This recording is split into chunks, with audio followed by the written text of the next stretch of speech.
Estimados estudiantes, bienvenidos nuevamente al curso de Competitividad 1, sesión número 5, Principios de Contabilidad. Antes de dar inicio a esta nueva sesión, vamos a recordar los temas que hemos visto anteriormente. Por favor, tomemos entonces en cuenta de que ya vimos precisamente el activo, el capital, el pasivo, que nos integran el estado de situación financiera, que es el que conocemos comúnmente como el balance general. Además, vimos también la sección de ingresos, de gastos y de costos, que nos va a integrar el estado de resultados. Pongamos mucha atención porque eso lo veremos más adelante. ¿Cuál es el objetivo del curso? El objetivo del curso es que el estudiante adquiera los conocimientos básicos de los principios que rigen a la contabilidad, su utilización y qué se genera con ello. Y con ello se va a generar entonces los estados financieros. Para poder operar la contabilidad, tenemos que hacer uso de libros importantes. Dentro de ellos podemos mencionar los tres fundamentales. Y vamos a empezar con el número 1, el libro diario. En este libro se registran en forma descriptiva todas las operaciones, actos o actividades, siendo el orden cronológico en que estos se efectúen, indicando la cuenta y el movimiento de débito o crédito que a cada una corresponda. ¿Qué es lo que estamos entonces aprendiendo hoy? Que vamos a considerar en el libro diario, que vamos a dejar precisamente plasmada las partidas de diario, que es como comúnmente las conocemos, una partida de diario. Y la partida de diario va a tener puntos importantes que debe de llevar sí o sí. Por ejemplo, la fecha en que estamos asentando esa operación contable. Además, el número de partida, y también vamos a tener muy en cuenta que cuando decimos que lo vamos a hacer en un orden cronológico, quiere decir que no podemos operar la fecha. Por ejemplo, hoy, 25 de octubre, vamos a operar precisamente todo lo que ocurre hoy, 25 de octubre. No vamos a poder operar nada que sea precisamente del 30 de octubre. ¿Por qué? Porque realmente esa transacción, esa operación económica, esa compra, esa venta, no se ha realizado. Así que no podemos anticiparnos a operar dentro de la contabilidad con supuestos. Veamos el siguiente libro. Y el siguiente libro es el libro mayor. En este libro, cada cuenta de manera individual presenta la afectación que ha recibido por los movimientos de débito y crédito de todas y cada una de las operaciones que han sido registradas en el libro diario, con su saldo correspondiente. Y aquí hago énfasis en algo. Vean, ¿quién alimenta el libro mayor? El libro mayor lo va a alimentar el libro diario. Esto quiere decir que si no hemos operado todo el libro diario, no podremos operar nuestro libro mayor. Además, comúnmente conocemos a el libro mayor como T gráficas. Es una buena manera de poder operar nuestro libro y de manera muy fácil lo podemos entender. Eso lo veremos más adelante. Quiero hacer énfasis entonces también dentro del tema que vamos a tener esa secuencia de que nuestro libro diario va a ser importante para la alimentación del libro mayor. Y vean aquí también otro punto importante. Hablamos de débitos y créditos. Y eso lo vimos ya con anterioridad.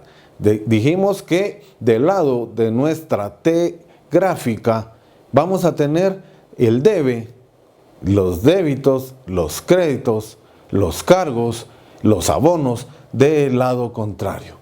Pero vamos a entenderlo mejor cuando veamos un ejemplo. Vamos a ver entonces el libro número 3. Y el libro número 3 nos habla que es el balance de comprobación. Y entonces vamos a entender que si no tenemos ejecutado o elaborado nuestro libro diario, no vamos a poder realizar nuestro libro mayor. Por lo consiguiente, no vamos a poder realizar, sin haber terminado el diario, el mayor, nuestro balance de comprobación. Y el balance de comprobación es de sumas y saldos trasladada a todas las cuentas del libro mayor, estableciendo los saldos correspondientes de cada una. Y acá vamos a poner un ejemplo y vamos a ver cómo entendemos. Por ejemplo, si yo compro 100 quetzales en mercadería, vamos a cargar nuestra cuenta mercadería. ¿Y cómo entiendo cargar nuestra cuenta mercadería? Lo voy a entender desde el punto de vista de que voy a anotar esos 100 quetzales de mercadería del lado del debe. Pero vamos a tomar muy en cuenta que para cada cargo debe de existir un abono. Esto quiere decir que tuvimos que sacar de nuestros bolsillos 100 quetzales para poder pagar esa mercadería. Por lo tanto, en el debe va a estar cargada la cuenta mercaderías y en el haber va a estar abonada la cuenta caja. Por eso se dice que contabilidad es una ciencia, es una técnica, es una disciplina. Pero recordemos que cuando decimos que contabilidad es una ciencia, es porque puede ser comprobable y debe de ser exacta. ¿Cómo se opera el libro diario? Y aquí quiero que pongan atención. Vamos a empezar a usar mucho tecnicismo contable y dentro de él está la palabra jornalización. Y jornalización consiste en registrar las operaciones contables en partidas o pólizas de diario. Además, interviene la teoría del cargo y del abono. Y vean entonces que también cuando hablamos de jornalizar, vamos a poder escuchar tanto realizar partidas de diario como pólizas de diario, que es un sinónimo, ¿verdad? Porque algunos autores utilizan mucho la palabra póliza de diario. Acá comúnmente, y yo en verdad utilizo mucho la terminación partida de diario. Además, volvemos a hacer énfasis precisamente en el tema del cargo y del abono, porque va a ser importante que tengan presente esto. Para cada cargo, un abono. Y eso es de suma importancia.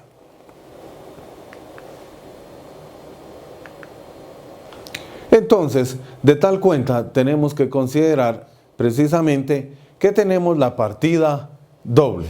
Y la partida doble es parte de la jornalización. Y es el método contable de la partida doble que se basa en la idea de que no hay deudor sin acreedor. Y aquí cambia nuevamente nuestro término contable, deudor y acreedor.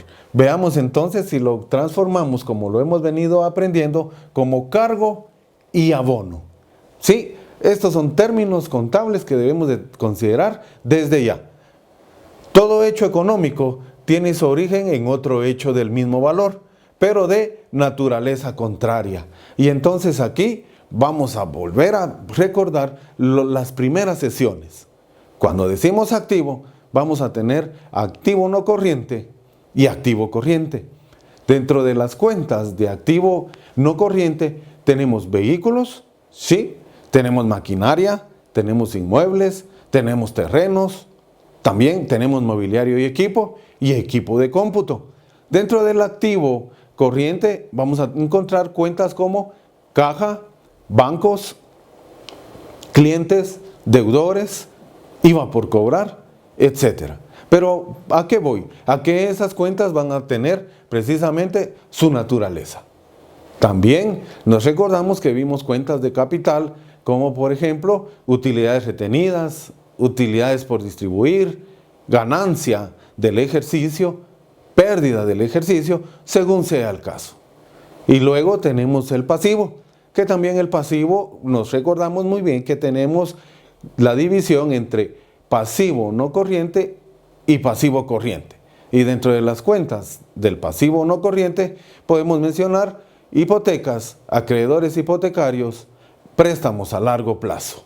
Mientras que en la sección del pasivo corriente vamos a tener nosotros cuentas como proveedores, ¿sí? Cuentas por pagar, IVA por pagar y ISR por pagar. Esa es una integración precisamente del balance de situación financiera o balance general.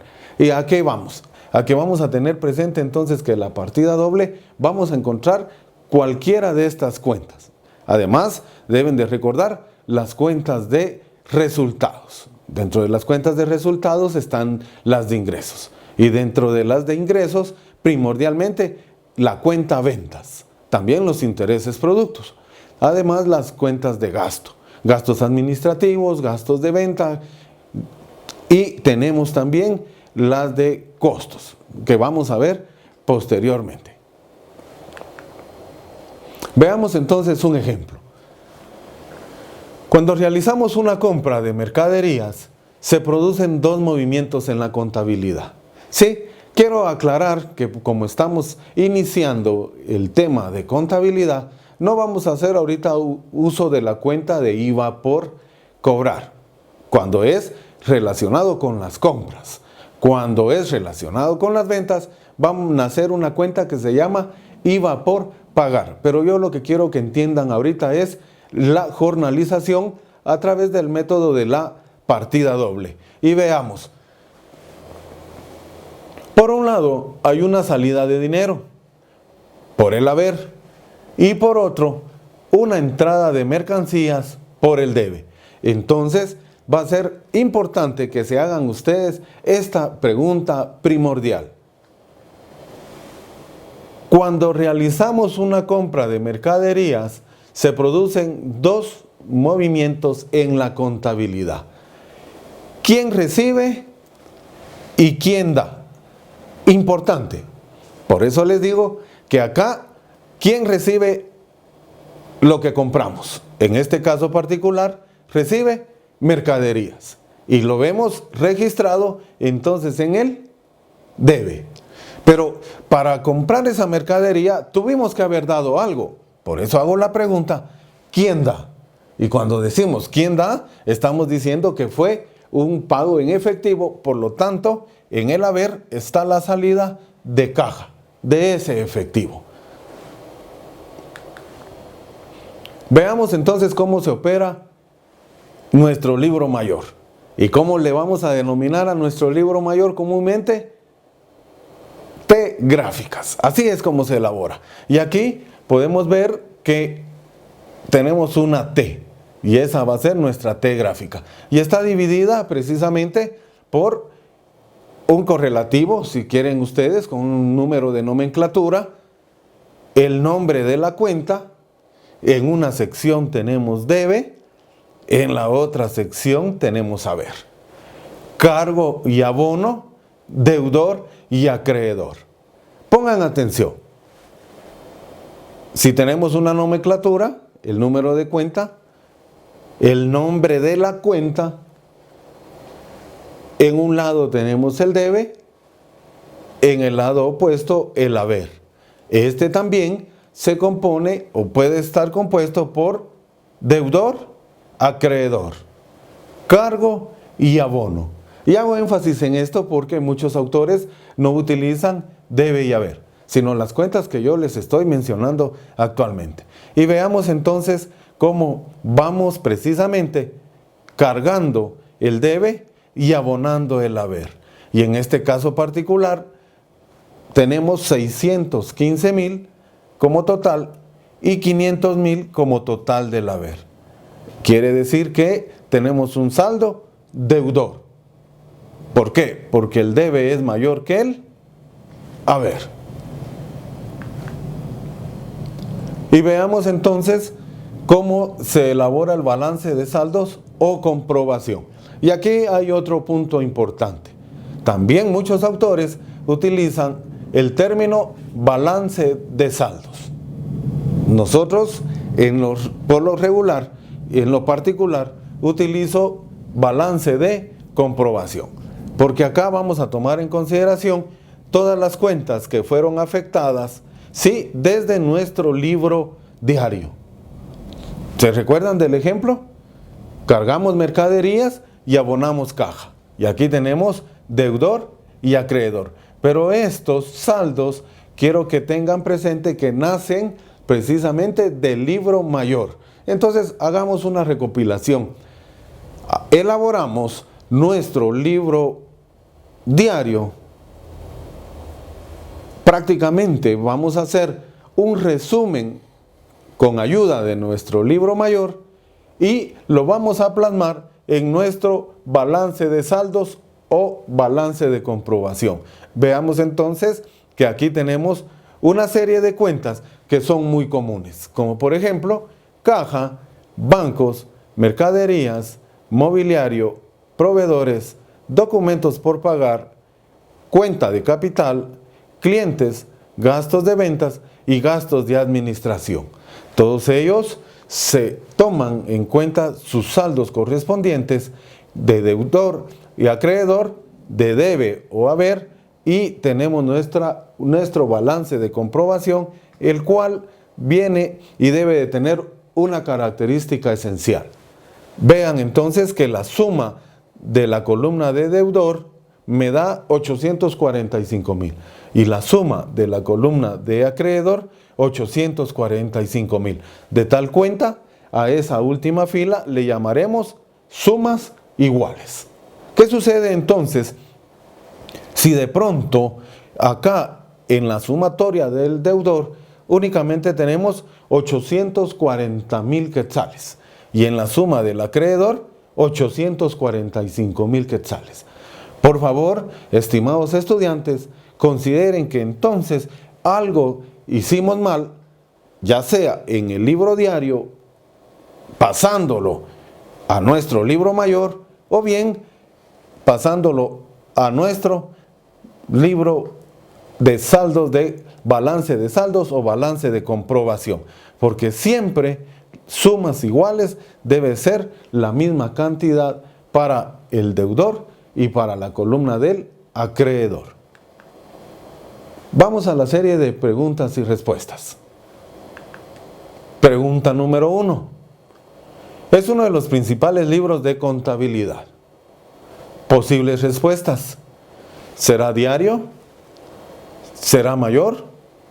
¿O ambos son correctos? Pregunta número 2. En este libro se registran en forma descriptiva todas las operaciones, actos o actividades siguiendo el orden cronológico. Respuestas: de capital, diario, ninguna es correcta. Pregunta número 3. Es el libro al cual se le llama comúnmente T gráfica. Posibles respuestas: ingresos, mayor o gastos. Bueno, antes de despedirme, quiero dejarles entonces la motivación de que la próxima sesión entraremos ya a ver precisamente el tema de la estructura de los estados financieros. Muchas gracias por su atención y espero verlos en la próxima sesión.